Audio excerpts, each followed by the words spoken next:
कृषि कानून को लेकर केंद्र और किसान अपनी अपनी बात पर अड़े हुए हैं। 200 दिनों से किसानों का दिल्ली के बॉर्डर पर आंदोलन चल रहा है, लेकिन सरकार किसानों की कृषि कानून रद्द करने की मांग मानने को तैयार नहीं।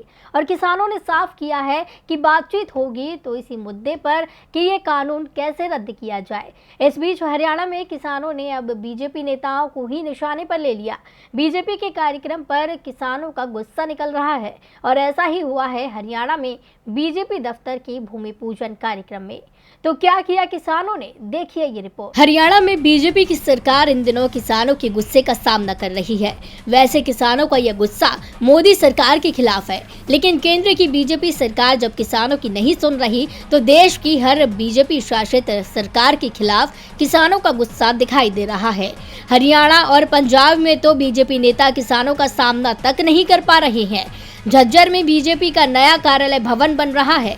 बीजेपी प्रदेश अध्यक्ष ओपी धनखड़ ने जिला कार्यालय का भूमि पूजन कर शिलान्यास कर दिया, लेकिन जैसे ही ये बात किसानों तक पहुंची, संयुक्त किसान मोर्चा के नेतृत्व में कई किसान मौके पर पहुंच गए और भूमि पूजन की ईंट उखाड़ कर फेंक। झांसी में भी लाला हुकुमचंद जैन स्मृति पार्क के पुनर्निर्माण के बाद विधायक को उसका उद्घाटन करना था, लेकिन किसानों ने एक रात पहले पार्क का उद्घाटन कर दिया।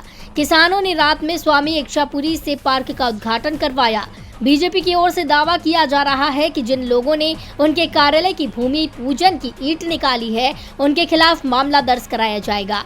दूसरी ओर किसान अब झुकते नहीं दिख रहे। उन्होंने बीजेपी और जेजेपी विधायकों के घेराव का पहले ही ऐलान कर रखा है।